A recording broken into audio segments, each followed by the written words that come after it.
Travel is back, and with it, a lot of excitement and anticipation, but also a host of questions. Join us to learn where you can travel and how to find out vaccine and quarantine requirements. Our team of experts share must-see destinations, detailed information about costs and requirements, and what you can expect when traveling in this new post-COVID world. Joining us live from the Zoomer Media Studios in Toronto is Natasha Ray. The Return of Travel Explained Summit begins now. Good morning and welcome to the Return of Travel Explained. I'm Natasha Ray. Like many of you, I'm looking forward to our world returning to some semblance of normalcy. And for a travel bug like me, who used to jump on a plane monthly, that includes being able to visit some of the beautiful places and spaces that our world has to offer. There are still certain travel restrictions in place, but countries are beginning to welcome travelers again. How will travel look different from the voyages of years past? Today, we'll be joined by experts to talk about the return to travel and how you and I can stay safe as we explore the world. I'm excited to welcome our first speaker live to Zoomer Hall. Vivian Vassos is the executive editor and resident travel specialist at Zoomer Magazine and everythingzoomer.com. Welcome, Vivian. Thank you so much for having me. So you have an exciting travel background. The first question I want to ask you is, where are you going to go first? Well, first I'm going to travel for business because I need to bring back the story to the Zoomer readers and our Zoomer audience. I'm going to Las Vegas for a conference that focuses on the United States. So a lot of our readers, a lot of our audience here have places in the US. They want to know when they can go back. Family is really important to them. So it's key that I visit somewhere where I can come back and tell that story. And travel's been removed from our lives for the past 18 months. So how has that affected today's traveler? How are we looking at things differently? Well, we have no choice. We have to look at things differently. It's very important that we understand what travel is to us, what it was, and what it will be. And I think that, as you said, as for someone who gets on a plane monthly, it's like a completely new world. So it has changed, but there are so many protocols and so many places and people that we can go to, experts that can tell us the best way to travel now. And is there anything different that you're doing to prepare, even like to go to the airport? Like, is there anything that you're changing about how you used to travel? I think I'm gonna pack a bit lighter. Right. Definitely pack a bit lighter, take more time. And I think that's another thing. Patience is going to be key as we travel, even as we go to the grocery store. So it's really important as we get out there in the world, whether it's our own backyard or getting on an airplane. So masks, of course, following the protocols. We're very fortunate we do have a government that has put these things in place to keep us safe. And governments around the world are also doing that, whether it's a PCR test or an antigen test. More time at the airport. And again, patience and masks, masks, masks. So that's really key. And we just saw a few days ago that Canada has opened up the world again to international travelers. And they're also telling us we need to be more patient at the airport. So do you have any advice for people as they're looking to travel to other international destinations? Well, always check first. Actually, the government of Canada has a website that you can check other destinations. So make sure you check. Speak with a travel advisor or an agent. Go with a group. Go with a guided tour because they take care of everything from the minute you get to the airport till the minute they take you back to the airport. These are really key sort of players, part of the travel team that I think we all need to enlist to help us out to navigate the world now. The guided tour, that's good advice, because for those of us who still might feel a little apprehensive about traveling, at least you're in the safety in numbers and comfort in a group. Exactly. And so for those who might still be thinking, I don't know if international is where I want to go right now, I know short haul and local flights have been really, or local trips have been really exciting. I know for myself as a British Columbian, exploring my own province has been so fun. So can you tell me a little bit about travelers who are looking more to staying domestically? I think Canada is remarkable, first of all. And especially in the fall and winter. We know we come home for a lot of great reasons. Thanksgiving, the high holidays, Christmas, all of these things. So family and friends are the most important thing. And we know from our audience, they tell us that family and friends are the first things they're going to do. So in Canada, you can get in the car, you can take the train, airplane, and it's quite safe. So the protocols are really in place. The other thing about Canada is you can do things here that you thought maybe you could only do other places. Safari, polar bear safari, caribou migration, the great migration in the north of Canada, northwest Canada. So you can do these things here that you thought you could only do in other places. So I think when we're looking at Canada, it's an emotional thing as well, because a lot of our friends and family are here. It's what do we mean? What does it mean to be Canadian now, especially with what's been going on? So exploring the Indigenous culture that's part of our fabric as who we are as Canadians too, and other Black history, Asian culture, all of these things that really make us Canada are the things that I think we can be doing now in our own backyard. So I need to go back to something. Polar bear safari? Yes. What is a polar bear safari? Well, in Churchill, Manitoba, it's quite a ways north in Manitoba. You can actually take a safari that takes you out to the ice floes so that you can see these amazing creatures that really are nowhere else on the planet, and see them in their natural habitat. So rather than going to see the big five, although you should in South Africa or in Kenya, but you can see the polar bears here. That's amazing. It's cold, though. Well, I'm very excited about the thought of going on a polar bear safari. It's definitely safari. colder than it would be going to Kenya or to South Africa. Right. And so what incentives are there right now for people to travel? I mean, there's tons of deals that I'm seeing and lots of really cool excursions. So are there any incentives that you have your eye on? Booking in advance. Planning in advance. And we have to keep in mind that this is an industry that was almost decimated. Right. So when you're thinking about a deal, you actually have to think about yourself, and you're investing in yourself, in the experience. So I don't really tend to talk about price. I tend more about what's the value that we get out of travel, and that psychological happiness that we get from planning it and from really getting excited about going somewhere, and we know science tells us there's a happiness quotient to it. Of course, when we get a good deal, we're even happier, so that's key. But I think really booking in advance, taking advantage of those sort of bonuses, and the farther in advance you book, the more incentive you're going to find. Again, travel advisors and agents, they can really sort of find those deals for you. But keep in mind that it is an industry, again, that has had a hard time. So you do want to contribute in a meaningful way in many ways. And so I don't talk about price too much. Right, which is a good thing. And then you talked about contribution and value in travel. And when I ran into you in the makeup room, you're wearing this beautiful dress. So can you tell me the story behind this dress? This dress was made by a women's co-op in Rwanda. And this was, again, I would never have found this place if I hadn't been with a group tour, a small group tour.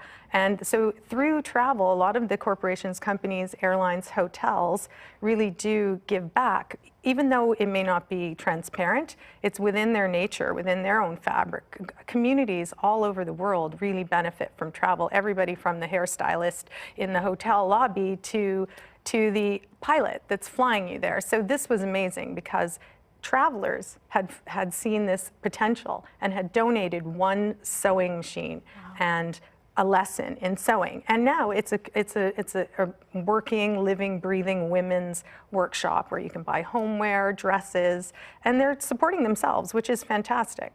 That's an amazing story, and just by hearing that story and seeing the dress, it makes me feel more connected to Rwanda, a place where I've never been. So thank you so much, Vivian. It was such a pleasure talking to you today, and I'm excited to follow you on your next journey. Thank you so much for having me. Thank you. Travel has changed immensely as a result of the pandemic, and companies within the travel sector are pivoting to meet this new normal. We're now joined by Ron Lonsdale. Ron is the Vice President of Colette Canada, a company he's been with for 26 years. So thank you so much for joining me today, Ron. Thank you, Natasha. Very excited to be here and talking travel. I'm so excited to talk travel, but I do have a question to start. I read this in your bio. How many countries have you visited? Over 60-something countries and 6 continents. So I've been very blessed and fortunate to have to travel to all those places. But the last 17 months, we haven't been traveling too far away. Right. And when I look at Facebook, it always reminds you where you were 2-3 years ago, and you want to go back. And then you remind yourself how many other amazing places you haven't been to. So that would be Japan.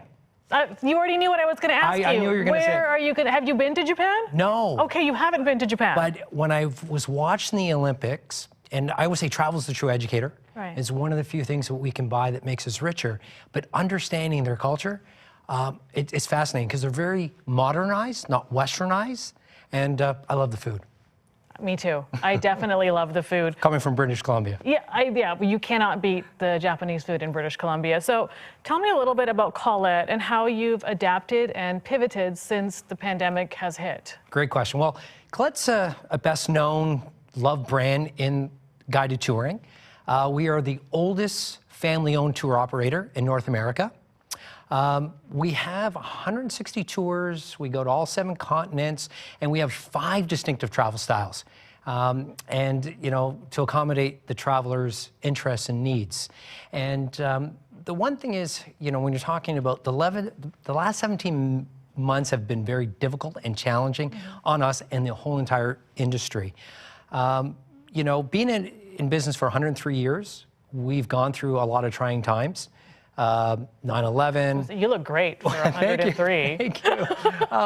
But SARS, Zika, Ebola, the financial world crisis. So, you know, our learnings from the past has allowed us to, you know, adapt and pivot today. And we've been very conservative on how we spend. You know, we incurred a lot of operational and logistic costs. And, you know, it was our fiduciary responsibility because throughout this whole entire pandemic, if we didn't render a tour because it was canceled, we gave the clients their money back. Right. And we've given $180 million to date. Wow. And we still remain a gold standard in the financial stability in the industry. And I think that's important.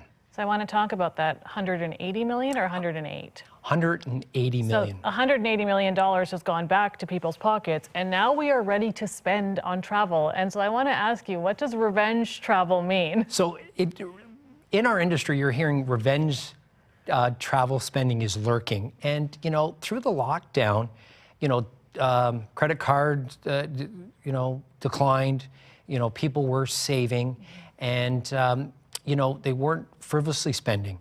And so now that we're getting back to some normalcy, it's almost like they're going to want to spend on their freedom. And, you know, travel is one of those where, you know, people haven't traveled for the last 17 months, and they're going to take their time and double down on their travel. And they're going to spend more and kind of take the time to do it right. I know I'm going to do yes. that. And another thing, so when I traveled before, when I would book my trips, I would just look online, book it. But now things have changed, and I want someone there who can walk me through the places I'm going and the safety. So can you tell me what role travel agents are playing now post-pandemic? Thank you for bringing travel advisors, because when I look at, you know, when the pandemic struck, agents jumped in. They worked day and night, you know, tirelessly trying to get their clients back before the borders closed. Right. They're the ones who are going to be instrumental and play the biggest role of our recovery for our business and the entire industry, because with travel requirements changing, safety protocols, you know, they're going to help you navigate through all of this, and they're going to look after you and take your worries away and give you peace of mind, because they put joy in people's memories, and they're a conduit of that, and they play an integral part and role, and they're going to look after us, and they're needed now more than ever. And I'm happy you brought that up, because for me, one of the apprehensions about traveling internationally is what happens if the borders close? Who's going to bring me back? So I never thought that a travel advisor will assist with that, because I thought you were just stuck there forever and this is my new home. Well, no, they're very knowledgeable, they're experienced, they provide added value to you, because they're going to save you a lot of time and money, because when you run into these situations and you're needing to call somebody and you've booked it online, and the other thing is only, you know, 50% of travel product is only online. So these advisors are going to recommend and suggest and very, you know, get to know you personally and find out what your travel habits are, and they're going to accommodate you. So that's a good stat to know, that only 50% of travel is found online. Yeah. I would have thought it was everything, so I'm happy you told me that. Yeah. So in terms of guided trips, so our last speaker, Vivian, talked about going in groups and guided trips. So what are some of the benefits of going on a guided trip with Colette? Well, you're going with other like-minded travelers. Right. Safety. Yes. And the other thing is, you're going to see places that you wouldn't probably get to see on your own. And the other thing is, you know, when we mention guided, tour director. So I remember going on school trips, But these tour directors and tour managers, it's like traveling with your own personal confidant or concierge, Right. you know, and, you know, they add so much enhancement, enrichment to you. And also traveling on a luxury coach. When we talk about purifications and air filters and HEPA, you know, we're gonna have social physical distancing on the coach. There's fresh air circulated, you know, there's plenty of leg room. And the other thing is you're not driving. I mean, if you're trying to look at, you know, renting a car and traveling Europe, that's pretty tricky and challenging. So, you know, and also you're not queuing, comprehensive sightseeing, meals, entertainment, and it's just, and the one thing is people don't realize you save 30 to 40% than you would normally if you did it on your own. That's good to know, the savings. I'm learning a lot right now. Yeah. So the other question I have is, what are some of the trending destinations? So where are people going right now? Like, you have access to all this data and you're seeing where people are booking. So where are people going? It's all about the data. It is all about the data. So what's being searched and viewed on our website? The one thing is, there was a poll of Canadians, 68% of the people mentioned that their first international travel experience will be on a small group tour. And with one of our distinctive travel styles, it's called Explorations, which is small group immersive touring. And our product strategy was to increase it from 20 to 40 because we know people don't want to go with 44 other guests. So in Europe, we cap it at 24. And it's like traveling with your own dinner club because, you know, it's intimate. You're getting off the beaten path. It's more the antiquities, cultures, and flavor. Culinary inclusion, cultural immersion, the major iconic landmarks and sightseeing, and yeah, and we're looking at secondary visits, so people want to take a deeper dive and concentrate more on a region, and you know, be like a local. Which is how I like to travel. This is how I like to travel. And another thing that's really important right now is travel protection, because I want to know that if I'm booking a trip and the world goes crazy like it has been, how can I ensure that my money is safe? So tell me a little bit about Colette's signature travel protection plan and the ability to cancel up to 24 hours before I leave. Yes. Because I am dependable, but you never know. Yes. Well, I think now people, when they're doing their travel plans, they want peace of mind, yes, and they want assurance. And the best thing is to have the best insurance. So our travel protection plan that we've had for decades is change for any reason, trip delay, baggage, misconnections, medical assistance, no age discrimination, covers pre-existing. $1 million question, does it cover COVID? Yes. Does it cover COVID interruption? Yes. And we, back in 9/11, we gave $32 million back, and we were written up in all the major newspapers. And just because we didn't feel, again, if the trip was interrupted or the trip was canceled, we can't keep their people's money. And so we've given it back. So, and again, the insurance is probably works out to be about 4 to 6% of the cost of the tour, and you're protected.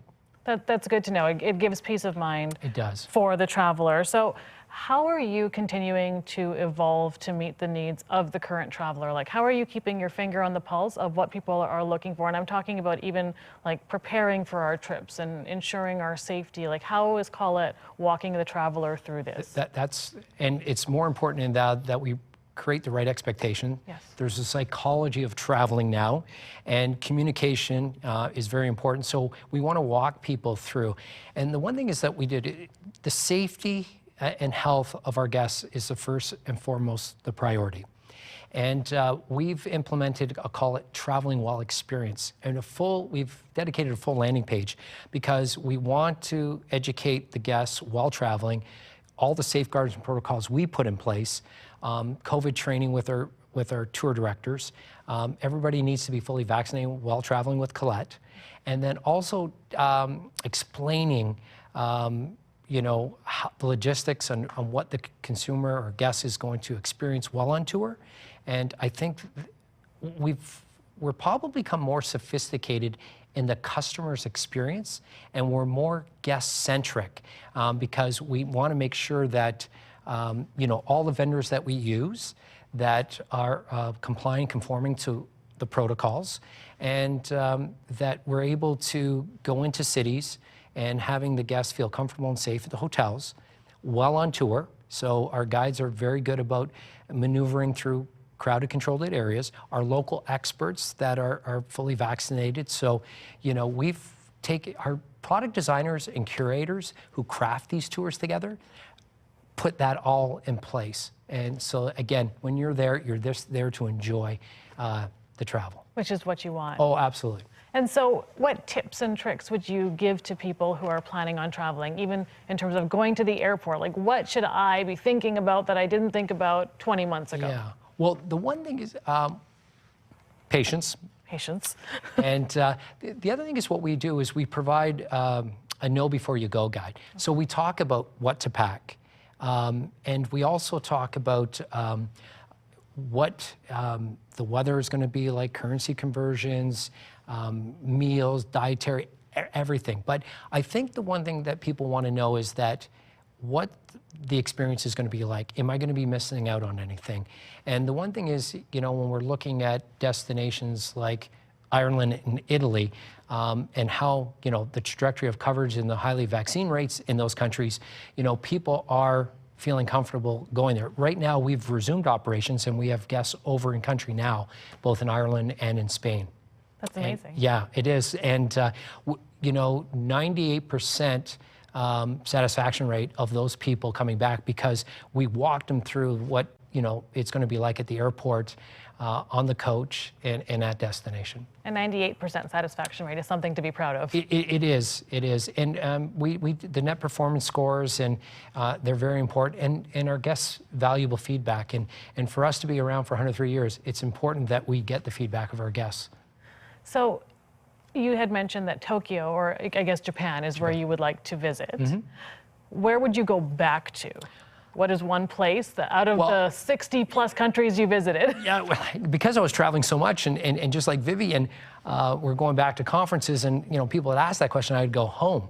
But but now I am half Scottish, half Irish, so you know, we have a new Best of Ireland tour that, you know, it's we have a new foodie tour in Galway.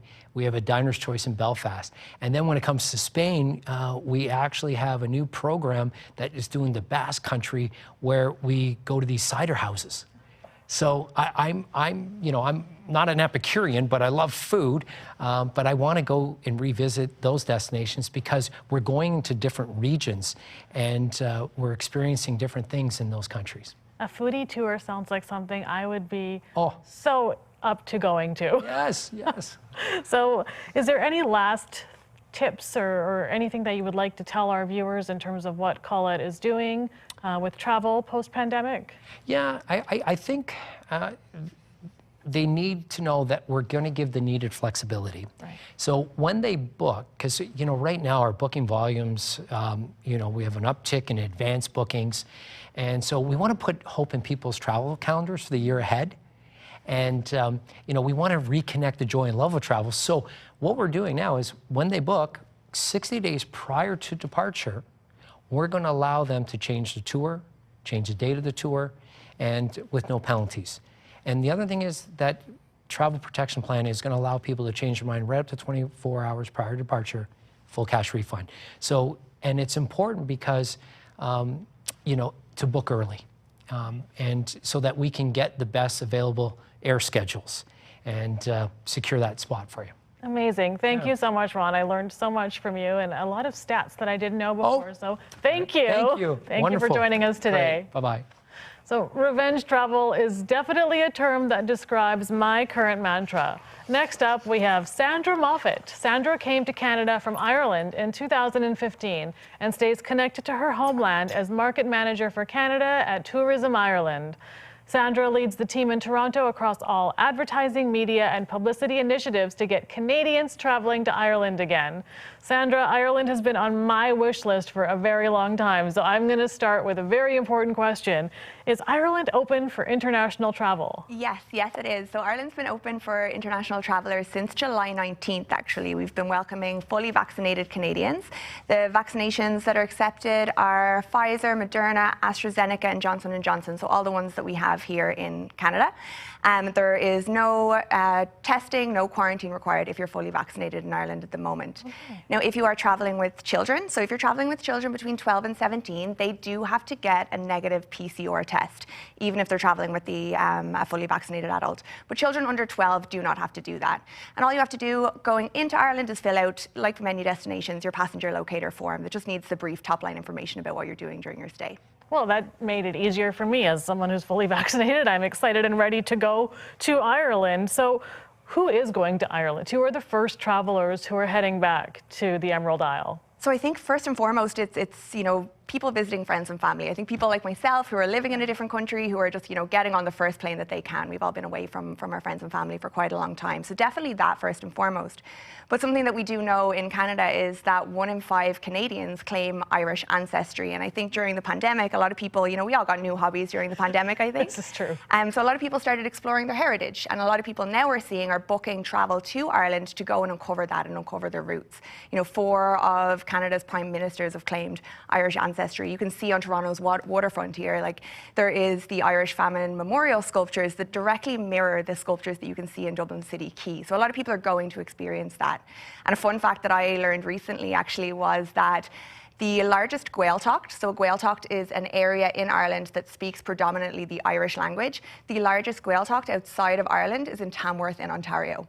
That blew my mind when I found that out. That's a good connection. So I guess there's a lot of people who are now discovering that they have Irish heritage, but maybe know nothing about Ireland. So what are some of the bucket list trips and excursions that they should be looking at doing when they're in Ireland? There's so much to see and do, and I think it really depends on what your passion point is, right? So I think after being cooped up in various lockdowns over the last 16 to 18 months, something that we see a lot of people doing is just getting out and getting reinvigorated by nature. And Ireland's a really, really great place to be able to do that. I will never forget, it's a really strong memory of mine, standing in Trinity College in Dublin, it's a university in Dublin, right in the heart of the city, and overhearing a group of visitors, they were obviously on vacation, talking about the grass. And they were like, oh my gosh, the grass is so green. I remember thinking at the time, well, yeah, it's grass is green. I didn't really understand it. But, when I started broadening my own horizons and traveling a bit and going to Europe and going to Asia and then ultimately settling here, I realized what they meant. I realized how luscious our landscape is and how different it really, really is. So, you can stand on the cliffs of Moher and just be on the edge of Europe with the waves crashing beneath you, things like that, really iconic destinations, just meadows of green. There's so much outdoor activities that you can do when you're doing that too. You can hike our mountains, you can, bike our greenways, really get out into the nature itself. There's kayaking along the River Liffey under the famous Halfpenny Bridge, for example. And sustainable travel is something that we also see as a really, really big trend. I think everyone's seeing that, and there's so many ways that you can explore that and uncover that in Ireland. We have really amazing eco-friendly hotels like the Ivy Garden Hotel in Dublin. That's an incredible property that has some of the lowest carbon emissions in Europe. There is, seaweed foraging and eating right from the landscape. Ways to explore Irish culture and the language as well, like Dingle, for example, a beautiful village on the southwest of Ireland that's just colourful cottages and Irish language everywhere, and it's a really good way to immerse yourself in local culture. That sounds beautiful. And you talked about the greenery, and I've heard how popular golfing is in Ireland. So is the greenery part of why golfing is so popular in Ireland? Probably, actually, yeah. It's known as the Green of Dreams. So I think there's many reasons why golf in Ireland is so popular. Some of the most famous golfers in the world hail from Ireland. We've Rory McIlroy and Shane Lowry, Padraig Harrington, to name but a few. And it's easy to see why they're so famous, because they grew up playing on some of the most exceptional golf courses in the world. Ireland has 400 golf clubs. It has a third of the world's links courses, which is courses on the coast for those people who aren't golfers like myself, just some exceptional championship courses. We've been so lucky to host some of the most prestigious golf tournaments in the world. In 2019, the Royal Portrush in Northern Ireland hosted the Open Championship, and we just got announced yesterday that it's going to be hosting it again in 2025. And in Adair Manor, we have the Ryder Cup in 2027 as well. So there's an amazing golf product in Ireland if you're a golfer. But the thing that makes it stand out is the 19th hole, is what we call it. So you might do your 18 holes of golf, but the most exceptional thing about golfing in Ireland is that 19th hole, the hole that you do afterwards, which is kicking back, enjoying the pub after, really kicking back and enjoying the experience and the atmosphere in Ireland. I like that, the 19th hole. That's the only hole that I golf for the most part because I'm a You and I both. terrible golfer. So our last guest, Ron, was talking about revenge travel. So for those of us who have not traveled for a long time and have a lot of money that we want to put towards travel, what are some luxury experiences that one can partake in when they visit Ireland? I guess luxury means something different to everyone, right? So whether it is sleeping under the stars we have these amazing bubble domes in Finlock in County Fermanagh. And because there's not a lot of light pollution, because we don't have big built up cities or anything like that, you can really just immerse yourself in that. There is, you know, glamping and dark skies observatories. There's really unique experiences like staying overnight in a lighthouse on the west coast of Ireland. You know, things that you just wouldn't get to do otherwise. Or classic elegance, like staying in manor homes and five-star hotels. We have so many of them, and you know, castle properties. We've places like Ashford Castle. It's 800 years old. It was once owned by the Guinness family. It's been voted world's best luxury hotel by Travel and Leisure and others. And places like Barberstown Castle that I know Colette Vacations go to. That was once owned by Eric Clapton. Incredible property, and yeah, there's just so many, you know, Loch Esk, the Westbury, incredible properties that you can stay at for luxury experiences. But also it's not just about where you stay, it's about what you do, right? So there's so many amazing immersive experiences that you can do. You can do falconry on the grounds of these properties. You can engage in gin making. We have a really big craft gin scene in Ireland. You know, step dancing, whatever it is, there's amazing luxury experiences depending on what your interests are. Well, my interest is staying in a castle and pretending to be a princess, so it sounds like I can do that in Ireland. Yes, you can. So, on a sadder note, we've really not been able to celebrate St. Patrick's Day in the way that we have in previous years. So what's planned for 2022 St. Patrick's Day in Ireland? Because that could be a perfect time to go visit. I think so. It's just around the corner. And I actually know that the St. Patrick's Festival team are already gearing up for the festival. So we did it virtually this year, and we had St. Patrick's Day at home, and that's wonderful. It's all great. But nowhere beats St. Patrick's Day in Ireland. So lots to come on that one. We have finally started doing festivals again, though. So after October 22nd, there's no restrictions in Ireland. So, you know, Halloween, for example, is probably the next festival that's going to happen. That's really going to kick off festival season for us here in Ireland. I don't know if you know this, but Halloween actually originated in Ireland. I did not know that. So 3,000 years ago, it was the Festival of Samhain, which means summer's end. It translates in Gaeilge. It was a winter festival to mark the beginning of winter. Sorry, it was a harvest festival. And so many of the traditions that we have here in North America for Halloween actually originated in Ireland. So when you dress up in costume, that originally came from Ireland as we wanted to ward off spirits from our crops. If you ever carve a pumpkin at Halloween, so that actually came from turnips. The Irish used to carve turnips, really scary faces in the turnips, to stop the spirits from harming their crops. When we emigrated en masse then in the 1800s, we couldn't find turnips. They weren't as readily available, so we just used pumpkins instead. I have to ask though, so I feel like carving a turnip would be so much more difficult than carving a pumpkin. I mean, I'm going to try this when I go home, but do you have any tips for people in terms of carving turnips? Wear oven gloves. I tried it once. It didn't go so well for me either. So in addition to festivals, Ireland is really known for its music and dance. So what are some of the best ways to experience music and dance in Ireland? One of my favorite ways would just be the local pub, right? One thing I love about home is that you walk through the streets and there's just music streaming onto the streets. You don't have to look to find it, it's just there. So you could walk into a local bar and there's just trad musicians in the corner playing away. And we also have big music festivals. So Tradfest would be the next one that's happening. It was actually the last live big music festival in Ireland pre-pandemic. So we're excited to bring it back for 2022. It's taking place between January 26th and 30th.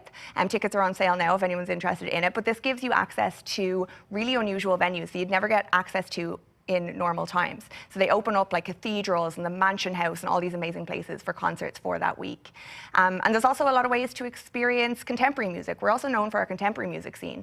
So Windmill Lane Recording Studios is an example. So that's where like U2 and Sinead O'Connor and the Cranberries, lots of really big artists recorded their top hits. And you can do a tour through that. It's in Dublin City. Or if you want your photo moment, you know, you can have your princess in a castle moment, and you can also have your contemporary music moment if you go to Temple Bar. They have a wall of fame there that has all the big hitters, Rory Gallagher, Bono, all the big ones.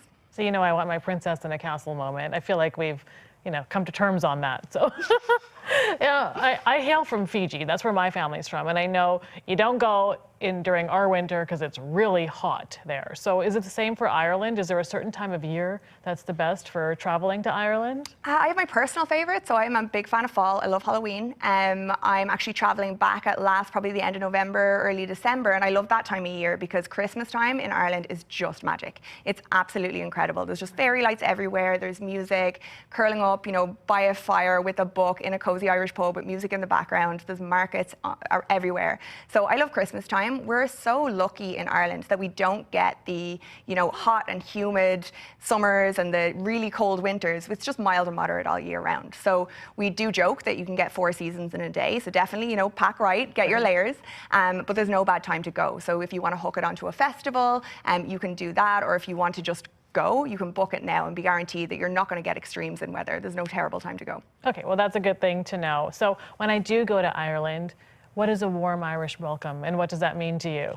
So Ireland is known for our Céad Míle Fáilte. That translates as 100,000 welcomes. Céad Míle Fáilte. Céad Míle Fáilte. Perfect. You're going to fit okay. right in. Okay, perfect. So it's known for 100,000 welcomes, and we've actually been joking quite a lot that there's a lot of those going spare at the moment. We haven't had our international visitors to welcome, and it's something that's so important to the Irish economy. We love our visitors, and we haven't been able to welcome them in the last 16 to 18 months. So it is just that warm welcome. You can never get lost in Ireland because there's going to be a local who walks up to you and gives you directions to where you need to go before you even ask. Right. That sounds amazing. So there are some people who are very interested in coming to Ireland. So CARP member Virginia Parks tells us she's considering flights to Ireland in October 2021. What should she expect with regards to pricing? So once you're flexible on dates, there is some really great deals out there at the moment. We have Air Canada flying from Toronto 3 times a week. Aer Lingus, our national airline, is coming back this September as well. So there is definitely deals to be had. Something to be aware of too is that we at Tourism Ireland are launching a massive campaign to bring back travel. We're excited to be able to finally get back. And on September 23rd, we'll be launching a campaign called the Green Button. So green being synonymous with Ireland, of course, the Emerald Isle, and also the word go. So we're ready to go. We're ready to go to Ireland, and what that campaign will be is massive travel deals from all of our partners, from Collect Vacations, from all of the airlines. So watch out for that, and you'll definitely be able to get some good prices. So I have to ask you, as soon as you hit the ground in Ireland, where is the first place that you have to visit? For me, I am going to just walk through the streets of Dublin. I'm a Dublin girl, so I want just to walk through town and just like that, hear that music streaming onto the streets, see everybody smiling at me as we walk by. In big cities like Toronto, like London, you can walk by and just no one notices you. In Ireland, just everyone smiles, everyone says hello. So I just want to walk through the streets and then get out into nature. I want to go do some hiking. I think a lot of people, want to go to the cliffs of Moher, and that's that amazing cliff face that we have in Ireland. But there's secret hidden gems that you can go to too, like Slieve League is the highest sea cliff in Europe, and that's in County Donegal. So I'm definitely going to take a hike up there. I recommend everybody check it out if they get home. Well, that all sounds amazing. I know I'm going to be planning my next trip to Ireland. So thank you so much for joining us today. I'm sure all of our viewers are just as excited as I am to visit Ireland. So thank you. Can't wait to see you in Ireland. Thank you. With COVID concerns, travelers are gravitating to smaller island destinations such as Ireland and coastal ones too, like Spain. We now welcome Barbara Coto, the director of the Tourist Office of Spain in Canada. Barbara has spent most of her professional career working for the Spanish Tourist Board in Europe and now in Canada. Welcome, Barbara. Thank you. Thank you for joining us today. So my first question for you is Spain ready to welcome Canadian tourists? Yes, of course. Spain is totally ready to welcome tourists. In fact, Spain is one of the most visited countries in the world, and that's not only for the weather, the culture, or the nature, just to name a few reasons, but also for the quality of the tourist industry, or the hospitality industry, and they are totally ready to receive tourists. All the safety protocols are in place. In fact, from the beginning of the pandemic, the Ministry of Tourism has worked very closely with the Ministry of Health, and they have created very strict guidelines for every subsector of the tourist industries. Also, you must consider that Spain is a top European destination with the one of the highest rates of population that is totally vaccinated. Okay. As for today, we are at 73% of the population. And furthermore, we were talking before about insurance, and several regions in Spain are offering free insurance with COVID-19 coverage for international travelers and tourists. So there's some places in some regions in Spain, they are offering free insurance. Okay, yes. That's good to know. So in some regions in Spain, they're offering free insurance, which includes COVID. So we know that each country has their own COVID protocols. And so if I was looking to visit Spain, is there an official website or somewhere where I could visit to learn more about the safety protocols that are in place? Yes, because it's hard to be updated nowadays with all the requirements and a little bit overwhelming sometimes. Yes, in Spain we have created the Travel Safe website. Okay. It's a microsite that is in our website, travelsafe.spain.info. And there is a tool, which is a map, which is very complete and is completely updated every time. And depending on which country you are traveling from, you will find the requirements that you need to comply with. And also you can find the general measures for traveling in Spain, some tips for safe travel, and the limitations in the regions in case there are any. And right now, Canadians are welcome, and the only requirement is to complete a health form that you can find in the Spain Travel Health website, and also in an app that you can download, like the Canadian app as well. And for general information, you can always visit our website, spain.info, and of course, contact with the office, because we will be glad to help. That's good, because travel is different now. We need to do a little bit more research before we go to a country. So it's lovely to see that there's so many tools and resources that are out for people who are looking to visit Spain. So with this new normal in the world, what does travel in Spain look like? What kind of trends are you seeing in terms of the traveler who's coming to Spain? Yes, in fact, Sandra was before talking about sustainability, and I totally agree with her. I think people are looking for sustainable options for ecotourism and social conscious travel. And for Spain, sustainability is also very important. In fact, we have a sustainable tourist strategy, which is focused on destinations. And we are working on all the aspects of the sustainability, social, economic, and of course, environmental. And when I say that it's focused on destination, I mean that the objective is to improve the touristic destinations, to create more offer on the regions that don't have touristic offer, to create more jobs on those areas, to fight against climate change, and to decrease the pressure on the most visited places. But sustainability is not new to Spain. In fact, over a quarter of the territory is dedicated to the preservation of nature. We have 15 national parks, and not many people know about that, but we are the country with the most biosphere reserve of the world. And also we are second in geoparks. That means that there is a lot of opportunities for outdoor activities like biking, hiking. You can also dive in perfect beaches or just relax in the nature. So you've talked about sustainability and outdoor activities. So I know that hiking in Spain is amazing. So can you tell me about the Camino? What is the Camino? Yes, the Way of St. James, the Camino. Yes, this is a very ancient route. It's a pilgrimage route that ends in the city of Santiago de Compostela. And this year is very special because it's a Jacobeo Holy Year that for the first time in history is going to be extended over 2 years. So it will be in 2022. That's because of the pandemic. And when it's a Jacobeo Holy Year, there is a lot of cultural activities all along the way. So you can find exhibitions, you can find educational activities, projections, and a lot of activities. So no matter what is your reason to do in the Camino, you will find something to do.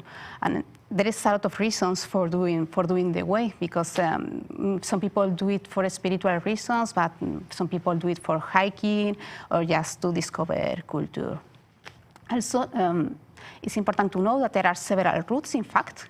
We talk about the way, which is normally the people understand the way, the French route, but there are also another options. You can find the northern route, the Portuguese one, the English one. We have a lot of routes. Yes, and there's a lot of reasons for doing the way. And do you have any tips for people who are embarking on going hiking in Spain in terms of safety or anything like that? Yes, well, in terms of safety, there's not much to consider. You must maybe plan ahead.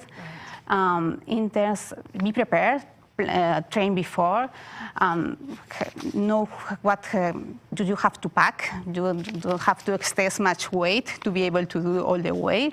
And in terms of weather, the best time for doing it is from spring to the fall. Okay. But July and August are the months with more people doing the Camino, so are the busiest months. Okay, so the summer is the busiest, which Yes. makes sense. So can you tell me a little bit about the culture and the history of Spain? Yes, so many civilizations have lived in Spain through the years, so that means that they have left a lot of heritage.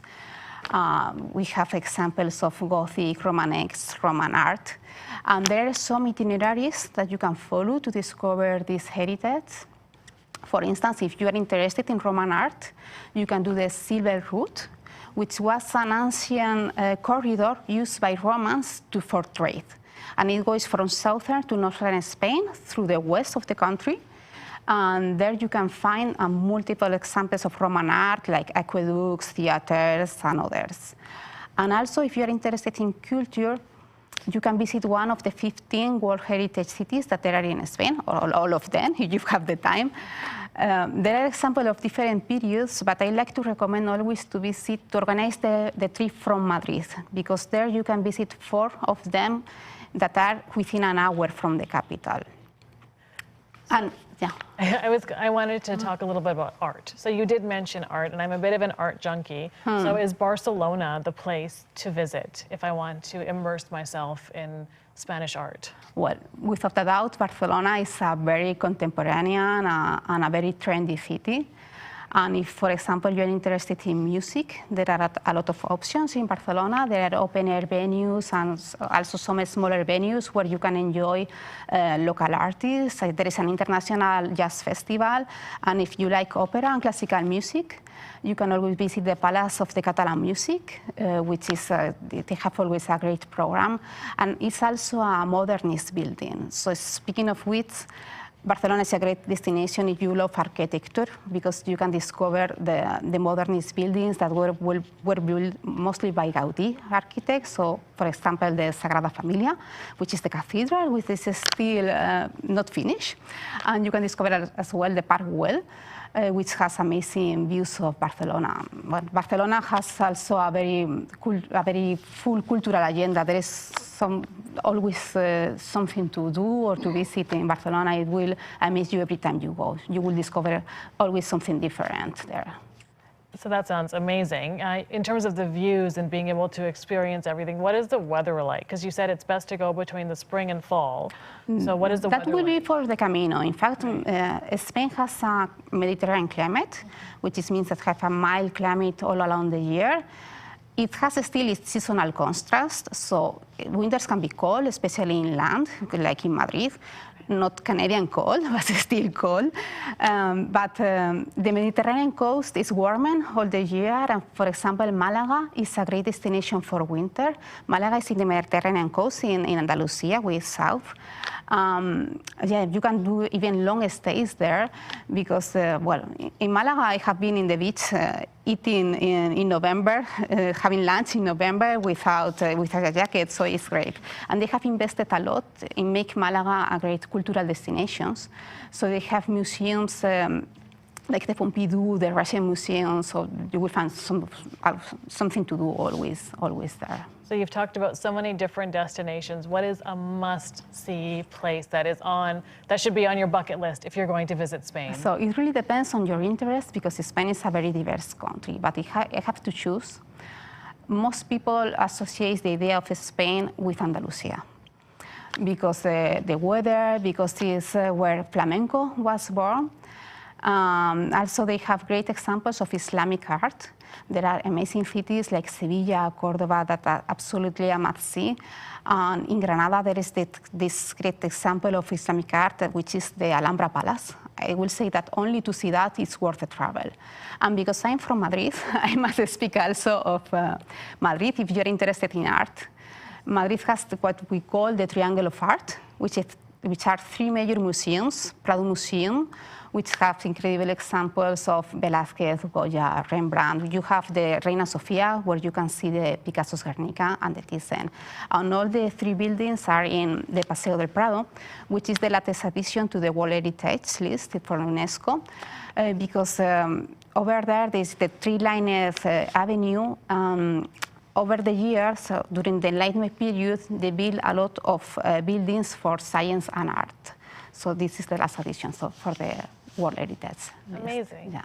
And so Spain is really known and recognized worldwide for the rich cuisine and the food. So my next question is a two-part. First, what is your favorite Spanish food? And second, what role does food play for foodies who are traveling? Well, it's complicated to choose. If I have to choose one, I want to choose the tortilla, probably. It's easy to do, you can, everybody likes tortilla. Yes. And for travelers, it's more and more important. And what I like in Spain is that it's very diverse, so you can enjoy the traditional dishes like tortilla or paella, and the cuisine is different in every region, so you can enjoy really the difference between the different regions. And also in Spain, there is a lot of creativity. So that reflects also on cooking. So if you are more into innovation and in Michelin-star restaurants, you have a lot of examples there to choose. You have the Roca Brothers, the chef David Muñoz. We have really a lot of top chefs. And this innovation you can discover also in the tapas bar, in a simple tapas bar. Of course, the traditional local ways, but tapas is a very special way in Spain to eat food. It's very convivial and to enjoy with friends, and that's very unique to us. I do love a good tapas bar. Yeah. Just try a little bit of everything and don't get too full. Are there any signature drinks from Spain? Well, wine is important in Spain, and you can discover a lot of wineries in the north, but all over the country, in fact. And in the wineries, you can do also a lot of outdoor activities like horseback riding and hiking in the wineries, and of course, the tasting. And a product that I like to recommend is wine and architecture, because a lot of wineries have invested in building amazing wineries in their land. For instance, you can discover in El Ciego a building from Frank Gehry, who created a great winery there. I didn't know that about Spain. There's wineries, and when you said horseback riding in wineries, like you've sold me. Those are two of my favorite things. So before I go to Spain, could you teach me a few words that would help me to interact with some of the Spanish locals? Of course, if you want to say hello, it will be hola. Hola. Thank you, gracias. Gracias. And please, por favor. Por favor. Yes. And how about where is the bathroom? ¿Dónde está el baño? ¿Dónde está el baño? Very well. And then what else would I need to know? Coffee with cream? Café con leche. Café con leche. Yes, and it's very typical to have café con leche in Spain, in fact. Yeah, café con leche is probably one of my favorite drinks. So is there any last minute tips or tricks? So if I'm planning a trip to Spain, what should I absolutely know? What should I absolutely prepare for? So the most important thing right now, I think, is to keep updated, to check the websites before you go, to prepare all the documents that you have. Yes, and as I said, you can always contact the office to have more information. Amazing. Thank you so much, Barbara. Or should I say gracias? Gracias. Thank you. Thank you. For those of you watching at home, if you have questions or want to learn more about any of the places, products, or services you've heard about today, we'll have experts available to chat with you at the end of the program. Just follow the link to the live chat experience, which you can find below on this page. Chat rooms will open at 1 p.m. Eastern, 11 a.m. Pacific. Now we're going to take a quick 5-minute break, so go refill your coffee and grab a snack. When we come back, we'll be joined by CARP's Bill Van Gorder and the McLennan Group's Umesh Manani to discuss what travel insurance looks like post-pandemic. See you soon.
Welcome back, everyone, to the Return of Travel Explained, presented by CARP and the Zoomer. While there is a lot of excitement about the return of travel, there is also a great deal of uncertainty around COVID and its impact around the globe. And that makes the healthcare needs of travelers paramount. So, if you're planning to travel, travel insurance is a must. Our next guest is Umesh Munani, travel insurance partner for the McLennan Group Life Insurance Incorporated, CARP's travel insurance partner since 1993.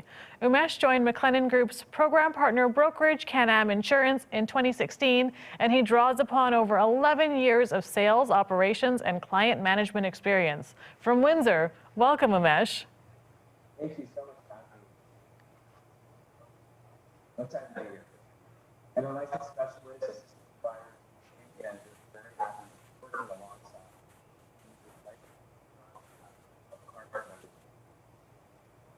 During the pandemic, Canadians have continued to travel because of the pandemic. But the need for travel insurance has always been there. When you travel out of the country, coverage provided by provincial plans for hospital and medical expenses is very, very limited, and only a fraction of without additional insurance, costs incurred from a medical emergency, financial travel insurance is designed to Can I go? Am I done? from while you're away, such as medical expenses, trip cancellation, interruption. Be aware that not all plans provide all coverage. Insurance plans can be different.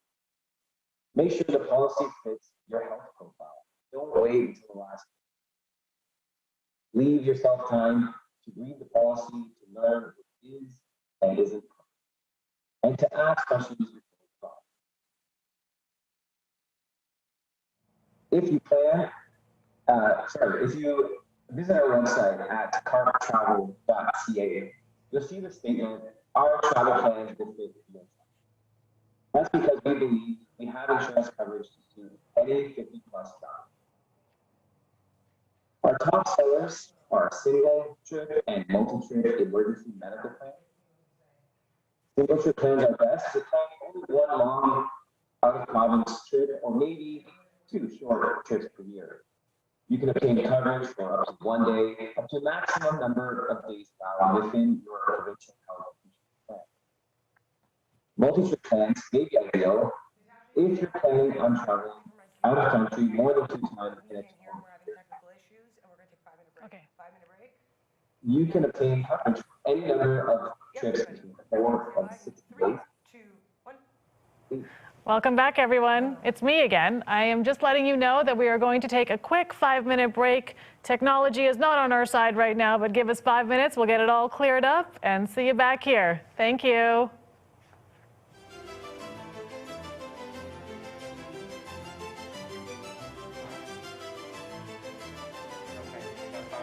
Okay.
Welcome back, everyone. We're teaching you patience, as we all need to have with this new normal with travel. So I am welcoming back Umesh Manani from the McLennan Group to go over travel insurance.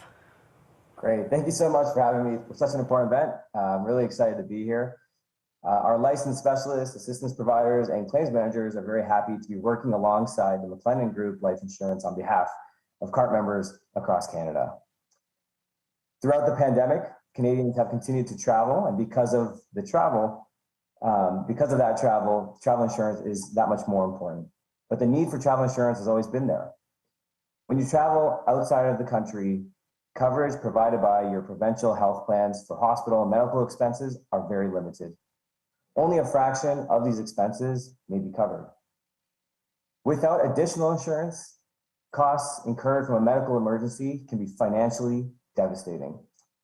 Travel insurance is designed to pay for unexpected costs that arise while you're away, such as medical expenses, trip cancellation, interruption, and lost baggage. But beware, not all plans provide all coverage types. Insurance plans are very different, so make sure you select a policy that fits your health profile.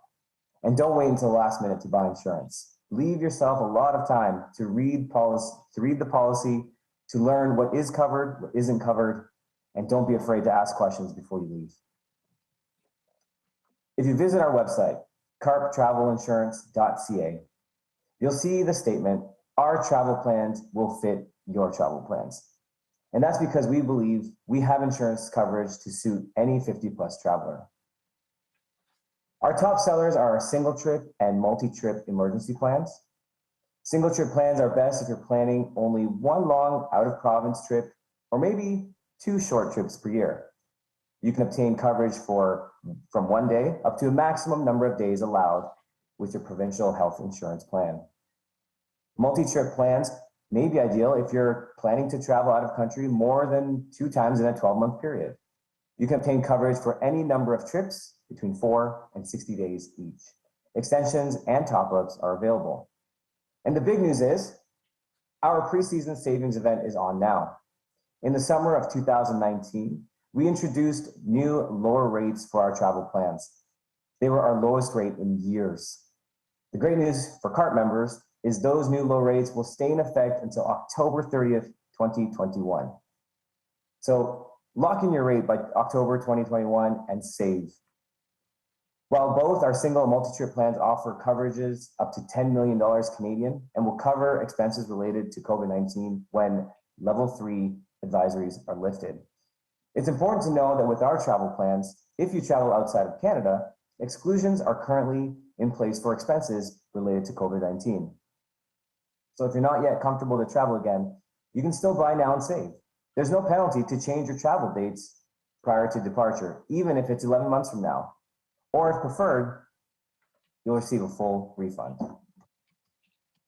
But like most of us, if you're ready to travel out of country while in the level 3 advisory, we have you covered under 2 coverage options for COVID-19. You can purchase an optional COVID-19 add-on for our single and multi-trip plans.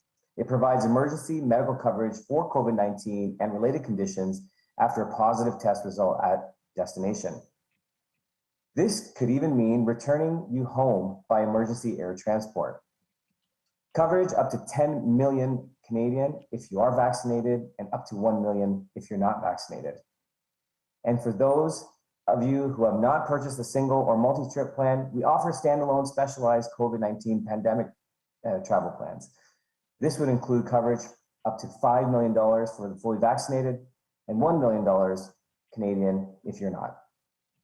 At this time, we do not offer COVID-19 coverage for cruise vacations, while the Government of Canada is advising to avoid all cruise ship travel outside of Canada. However, if you do plan on taking a cruise, we will cover you for any other expenses outside of COVID-19. However, our single and multi-trip plans do cover COVID-19 expenses for travel inside of Canada. And chances are, a lot of you are asking yourselves, wait a second, do I need travel insurance if I'm traveling within Canada? And the answer is yes.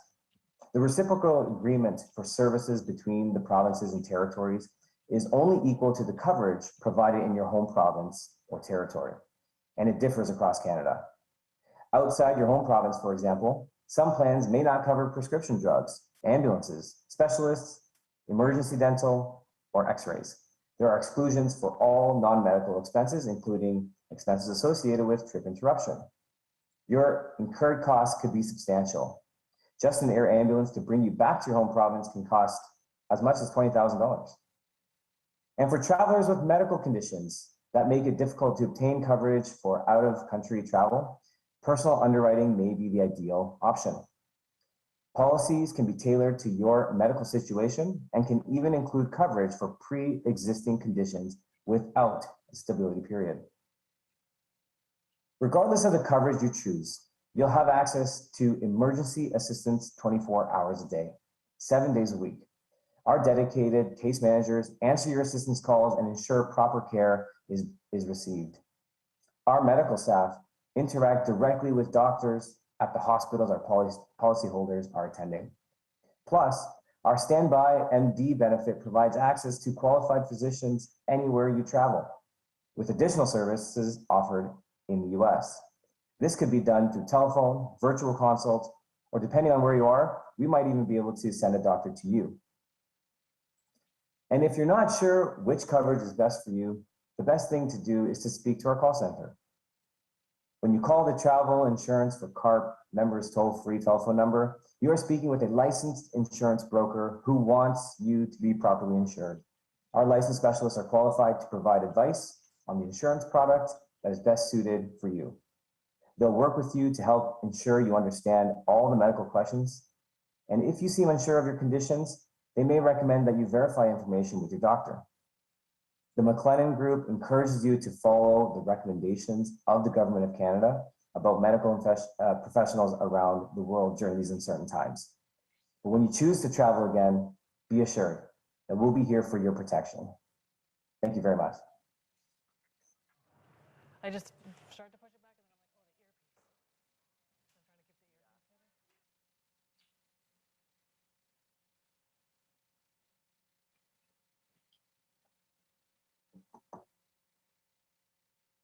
earpiece.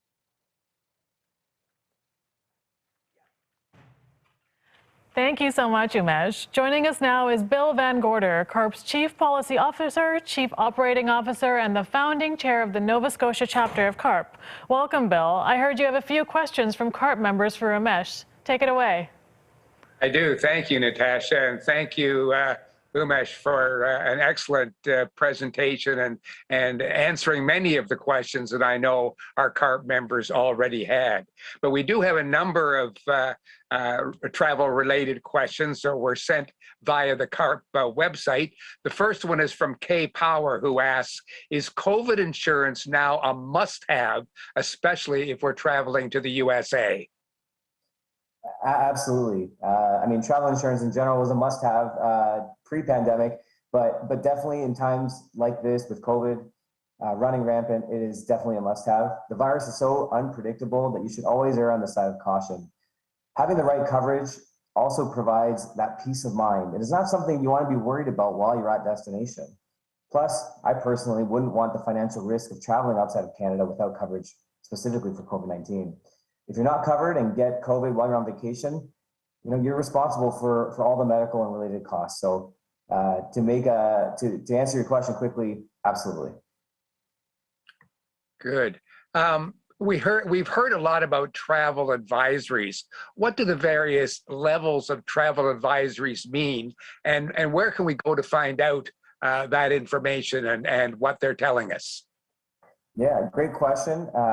This information can be found on our website. We have links directly to the Government of Canada website on carptravelinsurance.ca on the travel page specifically. But there are 4 specific travel advisories that the Government of Canada utilizes today. Currently, we're on a level 3. There is one level ahead of us here called level 4, and it's to avoid all travel. Thankfully, we're not there yet. But you can definitely go to the website and take a look at the specifics of all 4 levels. Okay, understood. Well, but what happens if the level moves from level 3 to level 4 when I'm traveling? Am I still covered? Yeah, so great question. As long as you meet the conditions of the policy you have, a move from a level 3 to a 4 will not impact the benefits. But I will say it's important to review and understand your policy and its limitation as it relates to those advisories. Okay, and what if I get COVID while I'm traveling? Will you fly me back to Canada? Great question. It does really depend on how severe the virus has impacted you and how severe your presentation is at the hospital. However, this is definitely an option that is reviewed during the assessment time during the medical emergency. And one of our case managers will definitely be walking you through that process should you be in that unfortunate situation. And if I get my vaccination status, how does that deal with my ability to have coverage? Does it matter?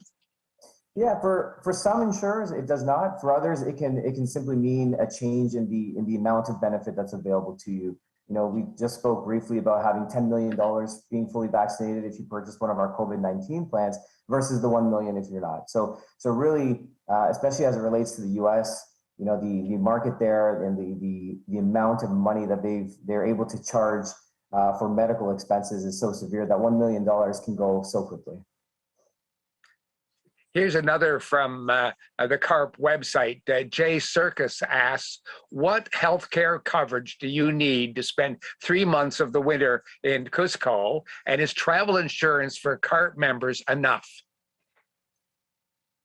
Great question. And really it comes down to a personal decision. Travel insurance for CARP members, single and multi-trip emergency plans offer that up to $10 million worth of coverage.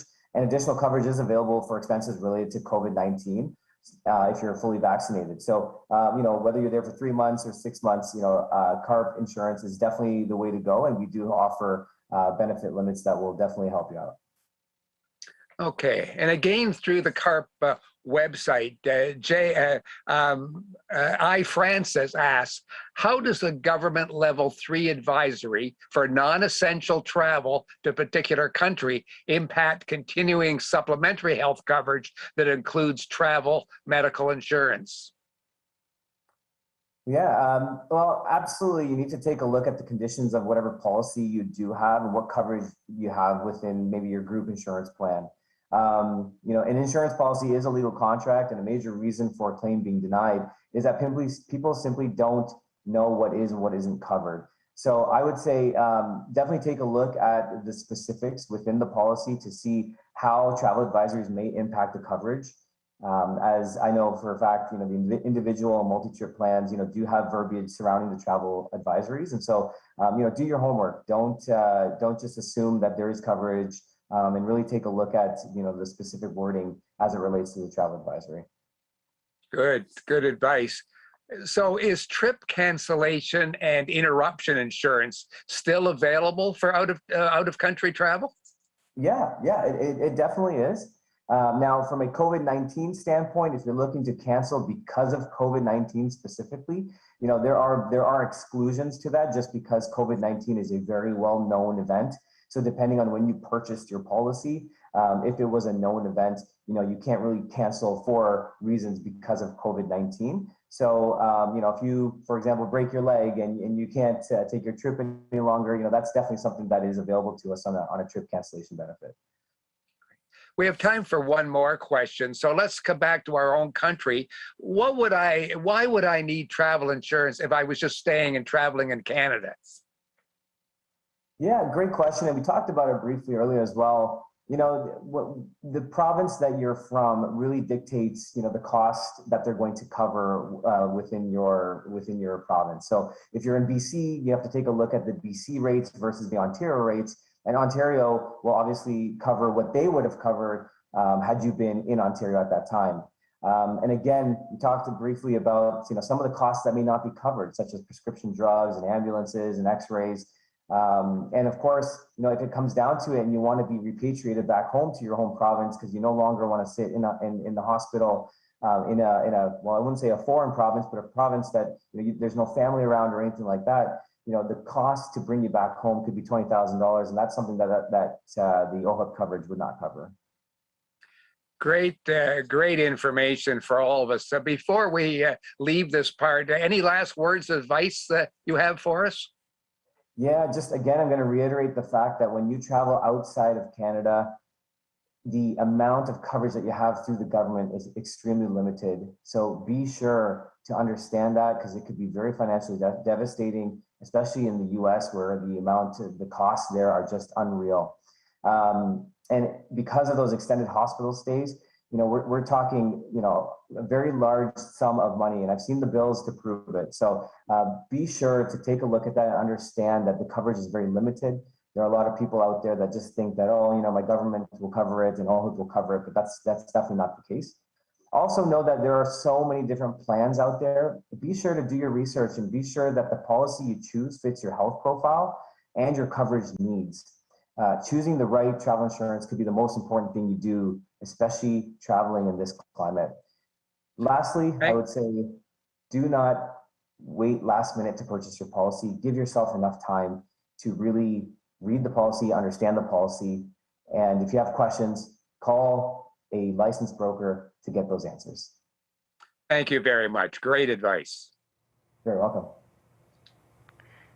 Well, thank you, Umesh, and thank you, Bill, for those lovely questions from CART members. That was some very sage advice, and similar to what we've been hearing from our other speakers, in addition to planning your trips early, also plan your insurance early. So I do have a question. Are there any countries that travelers should avoid? Like, is travel insurance sort of a one-size-fits-all no matter where in the world I go? Or are there any sort of places that maybe I should look to thinking about holding off for now?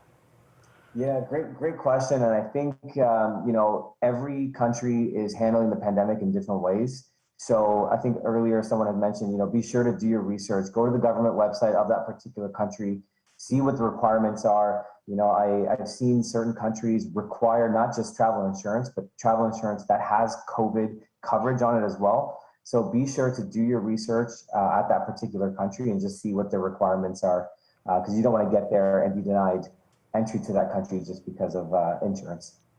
That's very important to think of. And I also, one of my apprehensions with going international right now is, and I'm sure it's not common, but what if I'm somewhere and the border shuts down?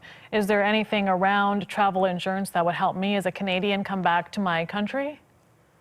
We haven't seen anything, stop Canadians from coming back home. I think during the pandemic, even though we were on a bit of a lockdown, the only folks that were allowed back into our country were Canadians. So I don't see anything currently from a policy perspective that would ever restrict that.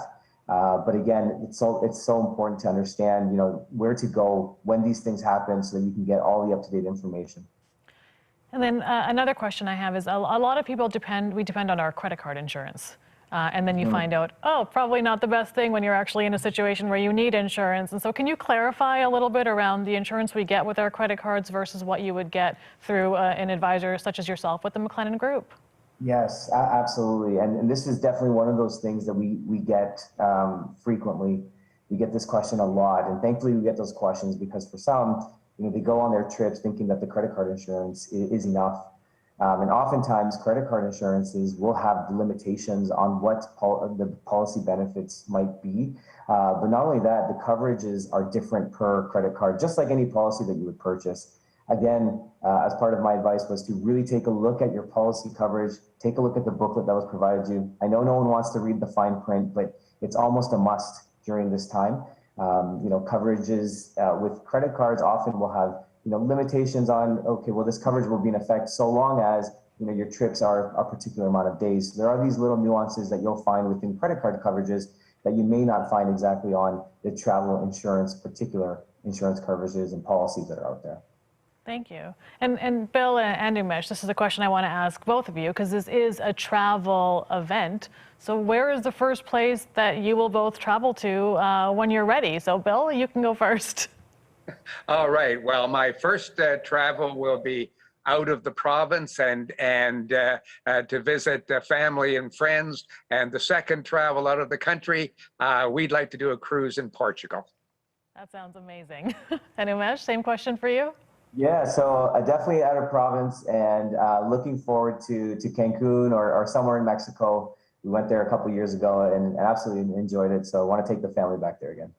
Amazing. And is there anything that the McLennan Group is doing to keep up with the evolving needs of travelers? How are you keeping your finger on the pulse of travel trends and insurance needs?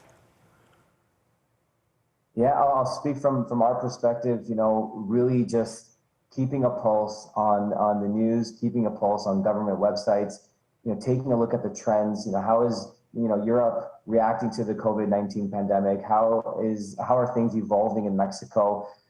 Really, it comes down to taking a look at those travel advisories, taking a look at the websites of the various countries that we may service, especially mostly, and be in tune with what those updates look like.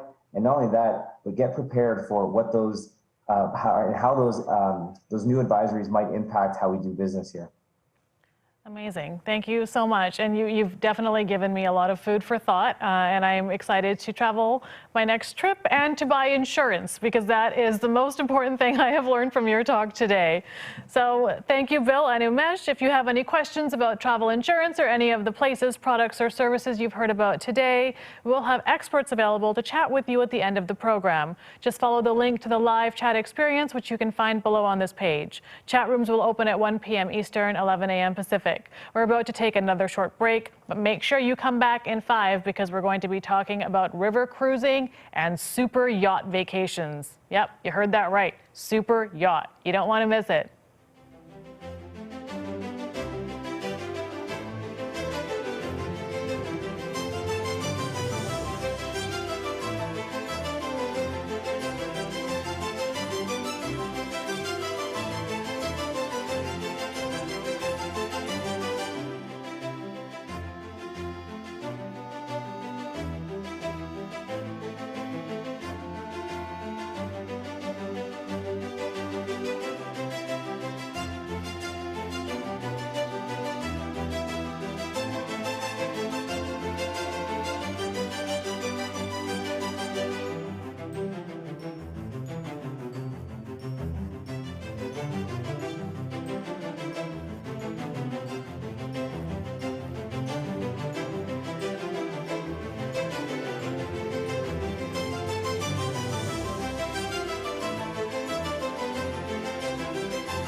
Welcome back to the Return of Travel Explained, brought to you by Carp and the Zoomer.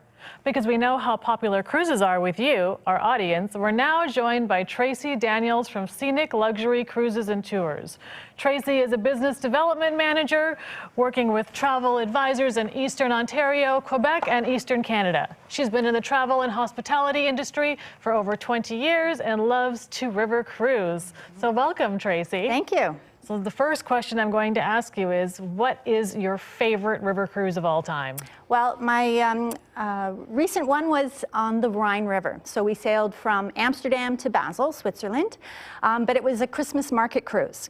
So absolutely magical experience. A river cruise in itself is a wonderful experiencing, but adding that, going at that time of year for the Christmas markets cruise made it even that much more special. That sounds so magical. My parents are huge cruisers, but they've never done a river cruise. So what is the difference between a European river cruise and the sort of conventional cruises that we're used to seeing? The wonderful thing about river cruises is the rivers, you're sailing through the countries, as opposed to an ocean cruise where you're sailing around the countries. So the rivers in Europe, they go right through the heart of these spectacular cities, these magical, charming little towns and villages. You know, you've got the shore that you can see from the ships, but an absolutely wonderful experiencing because you're right in the heart of Europe, so close to shore. And is there a difference with the boat itself? Like, I feel like the river cruise boats are maybe a little smaller. Is that correct? Absolutely. Okay. So wonderful small ship sailing. So when you're sailing with Scenic, our ships have a maximum of 163 guests on board. So really small ship, but our spaceships on board Scenic River Cruises, lots of space there for you to relax and enjoy. Of course, the sun deck on top is the best place to be because you get those 360-degree views of that great scenery throughout Europe. At first I thought you said spaceship, and I was like, wow, you guys are really changing your travel here. Space meaning lots of size. I understand that now. And the smaller guest number is something that's probably very attractive right now because of the COVID world or the pandemic world that we're living in. So why choose a Scenic luxury cruise? Like what? Sell me on it. I mean, I'm already sold, but sell me. Well, with Scenic, it's a truly incredible experience. When you sail with Scenic, it's in a class of its own. From our meticulously handcrafted designed itineraries, the impeccable service, we are truly all-inclusive when you travel with Scenic. So with Scenic, the difference is in the details.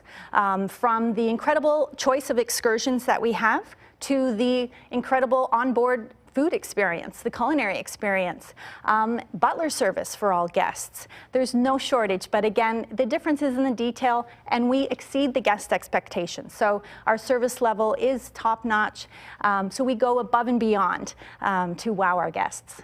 And what can I expect once I'm on board? What is the experience going to look like for me? What are the rooms like? Incredible. So the design of our ships, we've got some of the largest suites on the European fleet. We've got our balcony suites at a touch of a button, creates your own private balcony experience. So nice natural airflow there.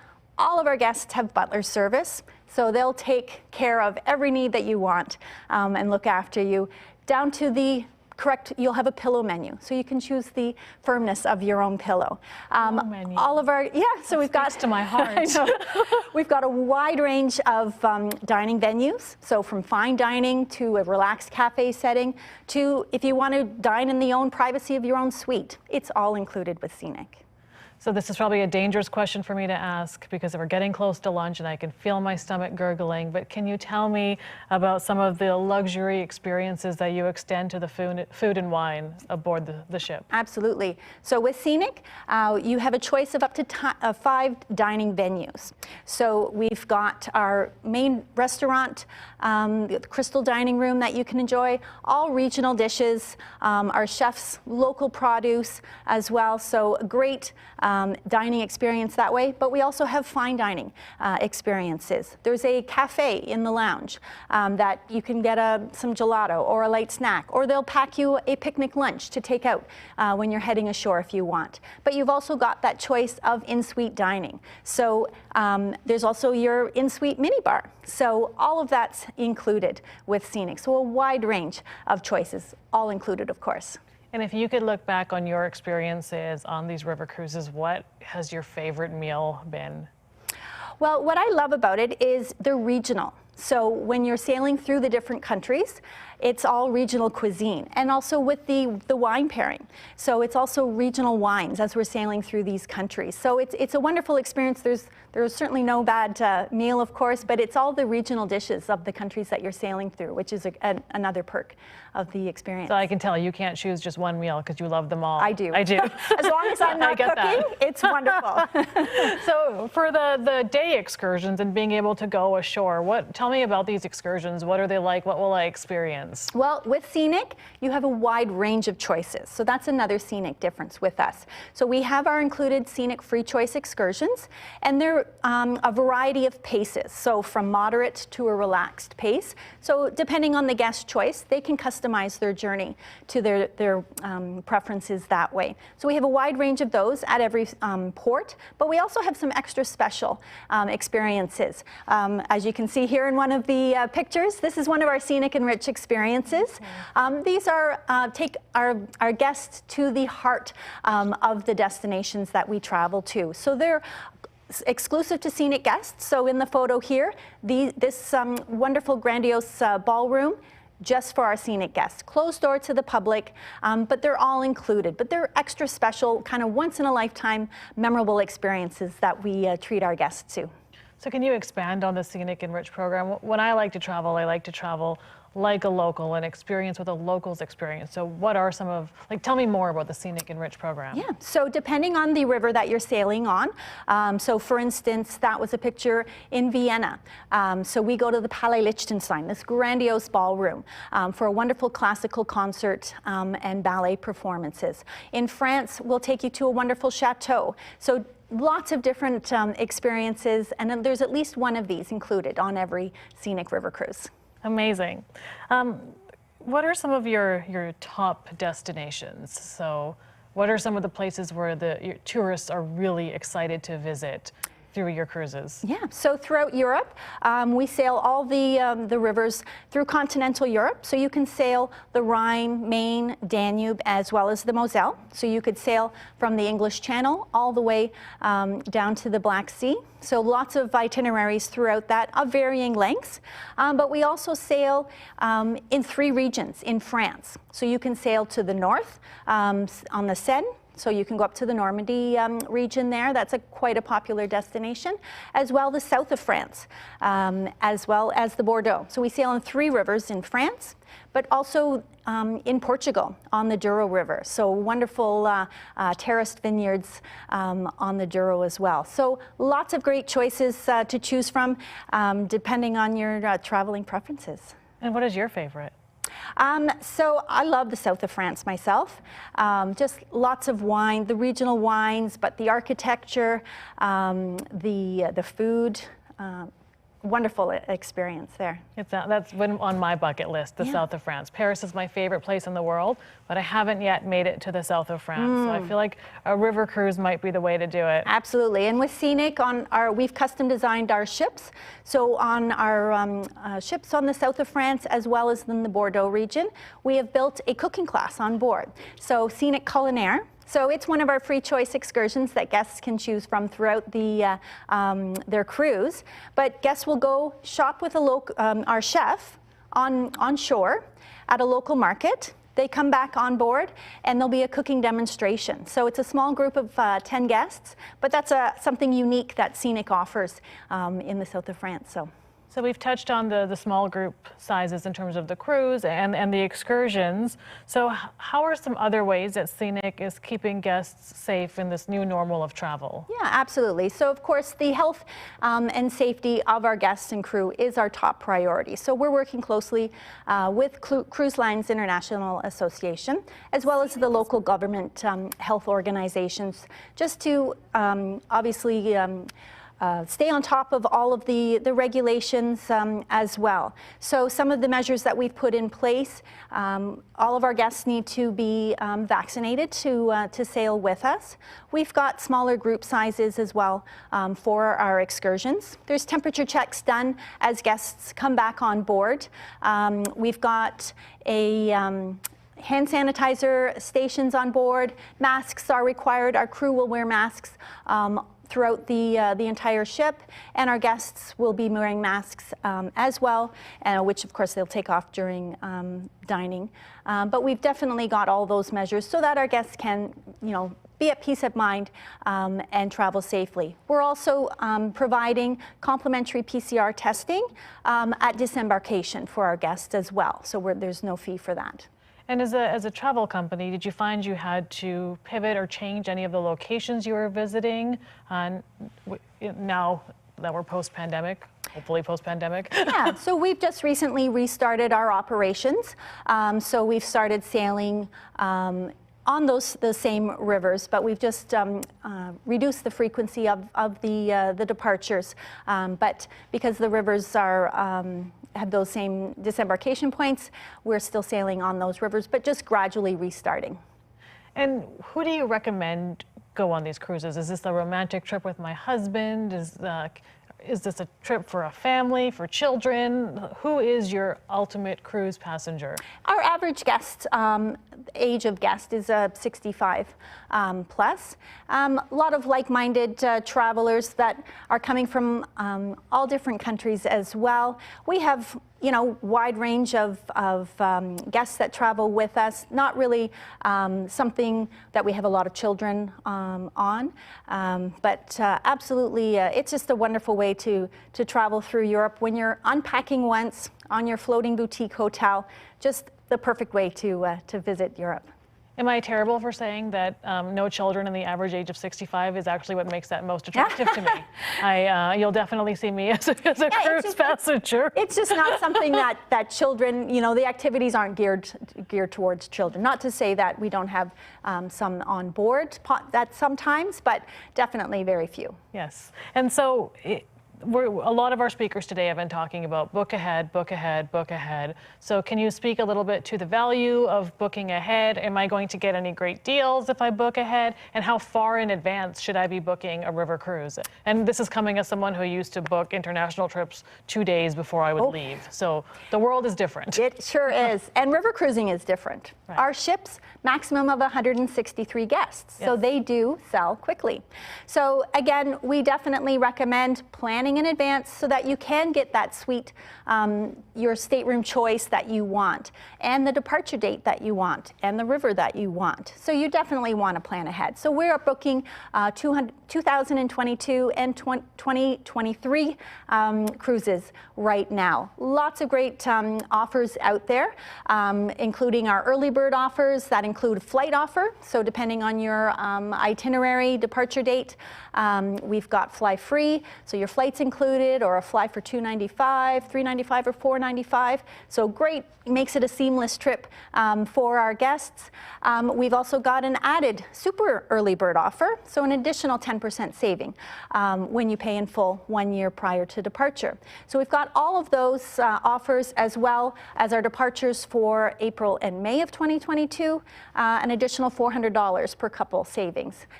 So lots of great offers here. So definitely now's the time to book. We're including our Book with Confidence assurances as well for our guests right now, including our complimentary deposit protection plan. So definitely now is the time to book. And for everyone watching today, we've got an extra special offer in addition to all those great offers, where you can save $250 per couple on new bookings. So that's valid for 2 weeks from today with the offer code Zoomer 2021. So when you're talking talking to your preferred travel advisor, or if you give us a call, make sure to mention that code to get that extra savings. That's amazing. I love extra special deals, and thank you so much for offering that to our Zoomer audience. Thank you so much, Tracy, and I'm looking forward to seeing you on a river cruise one day in the near future. Wonderful. Thank you. Now, let's explore another way to hit the water. Have you ever considered cruising on a yacht, specifically a super yacht? You'll be surprised at just how affordable it can be. Here to tell us all about this new way to cruise is Jared Gelfand, the Business Development Manager for Emerald Cruises. Welcome. Thank you for having me. So I'm going to ask you a very popular question that I've been asking a lot of you tourist, vacation-y type people. How many countries have you visited? Oh boy, I'm plus 50 at this point. 5 continents, over 50 countries, but I don't know the exact number at this point.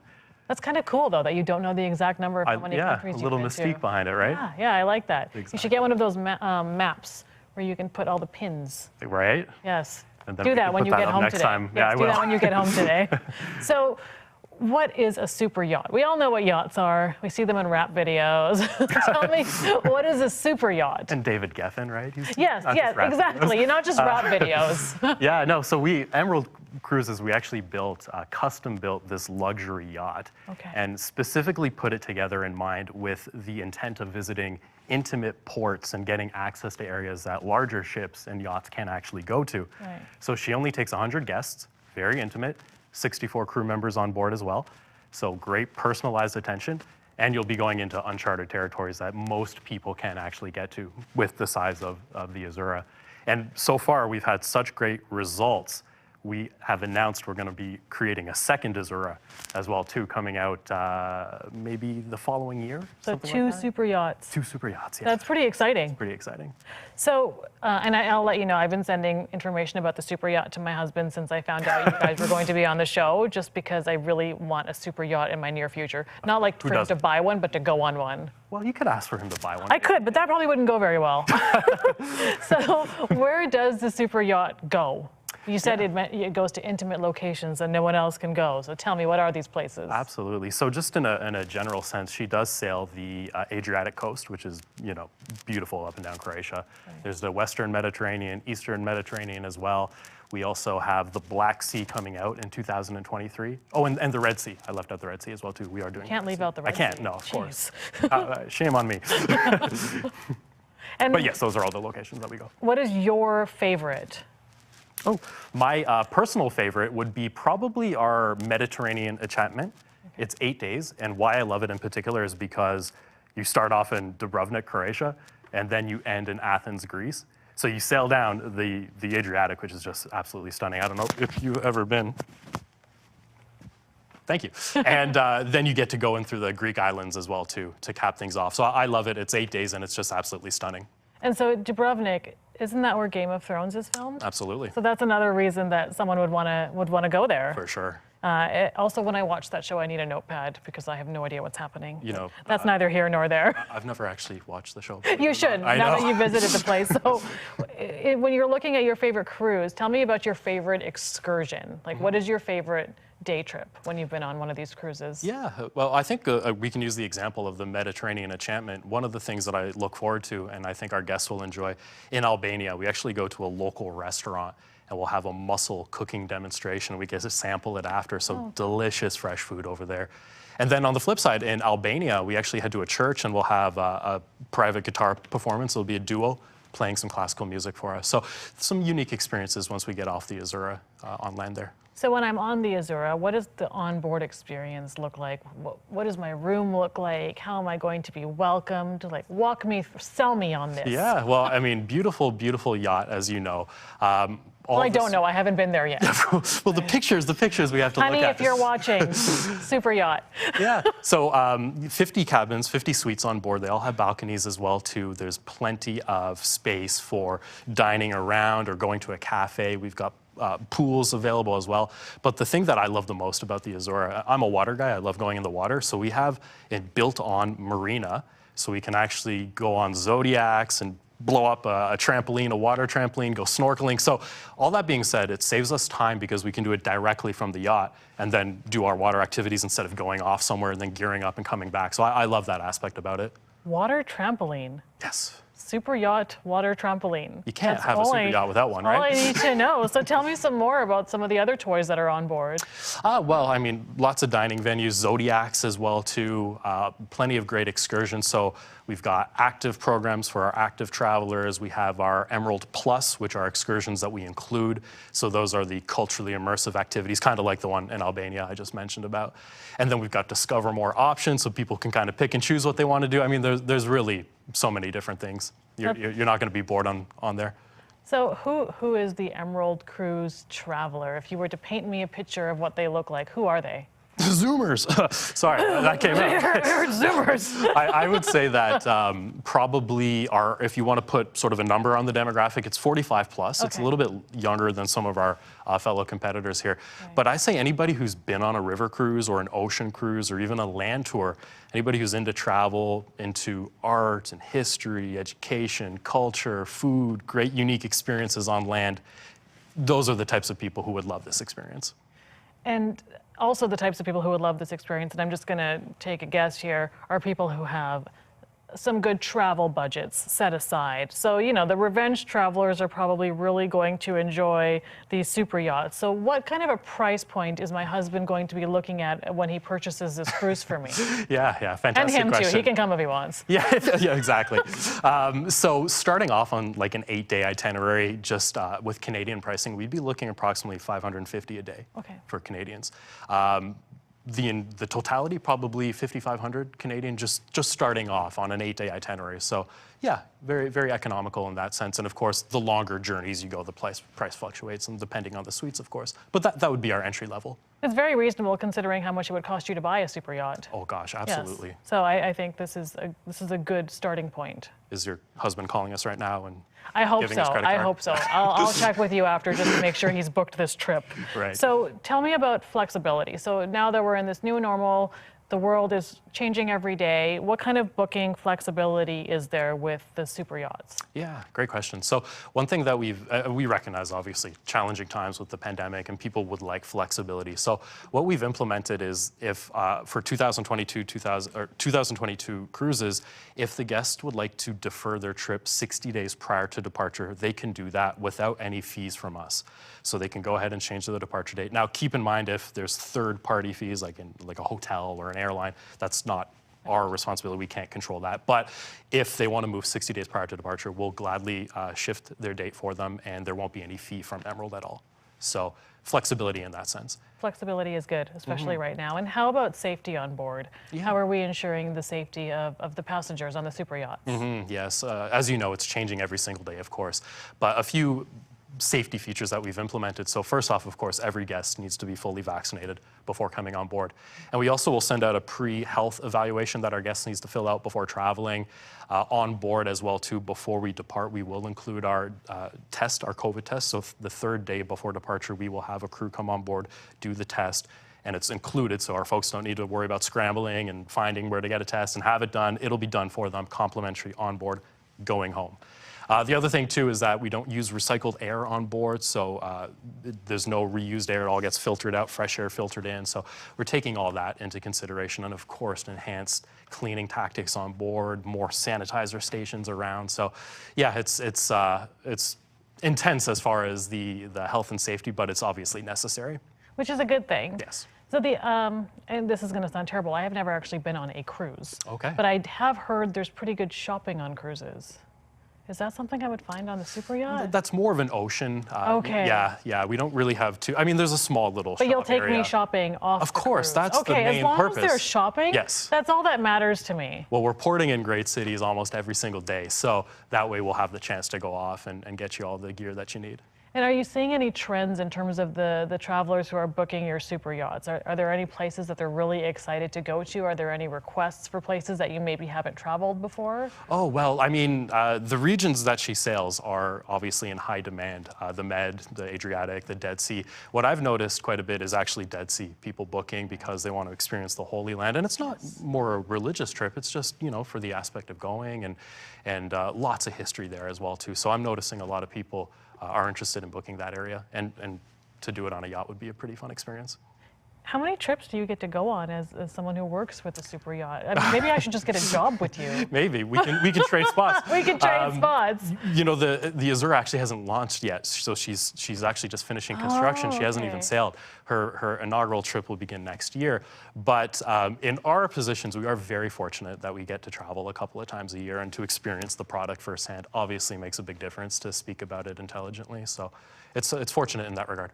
So if my husband wanted to book on the inaugural trip, are there any special deals right now, and how does he book? Yeah, great question again. So people can call us directly through our reservation center. We have travel experts who can assist with reservations, but of course, we always encourage our guests to book with their trusted travel professional. So any travel agent who our guests book with, absolutely, you can call them as well.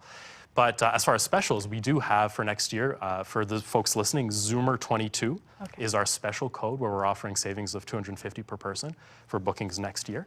And we also have up to 30% off with our super early bird savings for next year as well too.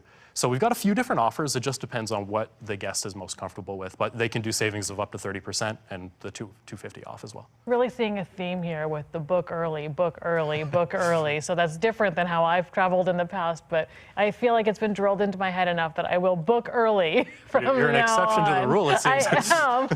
Yes, I am. The key thing to remember is with 50 suites and only 100 guests on board, space will go rapidly, and I think that's the point to remember with the smaller ships. Yeah, and that's a very good point, because if it's something this luxurious and amazing, those 100 people are going to be booking pretty quickly, so I need to book alongside with them. So besides just the yachts, what other amazing trips does Emerald Cruise offer?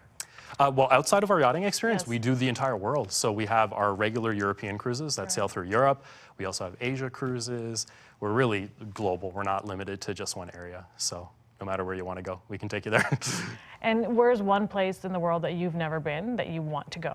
So before the pandemic, I was supposed to go to Vietnam and Cambodia on one of our river cruises. And that's really, I have yet to visit Asia. I've done Europe, Africa, South America, South Pacific, but I need to get to Asia. And I would love to do Vietnam and Cambodia. You need to do Indonesia too at the same time. Okay. Because of Bali.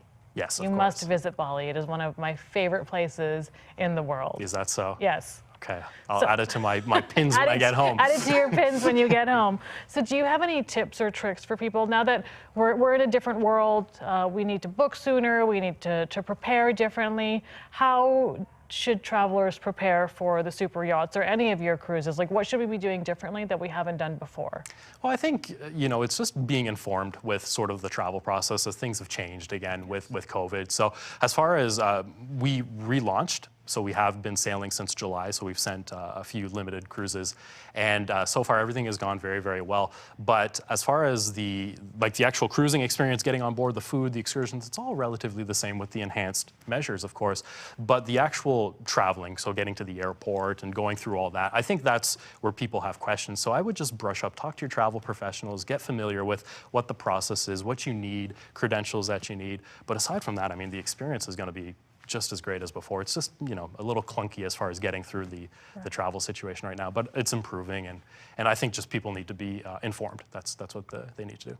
And I'm happy you said that, because we keep hearing, be patient, things are different, you're gonna have to wait longer. So it's sort of, it gives us again that semblance of normal to know that once you've gone through the airport rat race and everything and you get on the cruise ship, the experience is going to be very similar to what you experienced before 18 months ago. Absolutely. So you'll have that normalcy, which is what I think we're all craving as we return to travel. Tell me about it. So do you have any last words of advice for our viewers before you head on to your next cruise? My words of advice is don't be afraid to travel. With everything going on, I think it's still, obviously, most people have a passion for it. So don't be afraid, get out there. And if you're looking for something unique and different, I mean, who's been on a super yacht before? Not me. Right? Neither have I. So let's go. Yes, I'll be there. I'm going to be right there in that suite.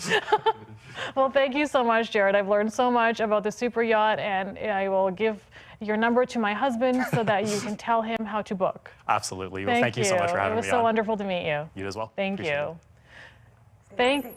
And thank you all at home for joining us today for the Return of Travel Explained, brought to you by Carp and the Zoomer. The live chats with our speakers are open now, so you can keep the conversation going as you plan your next trip.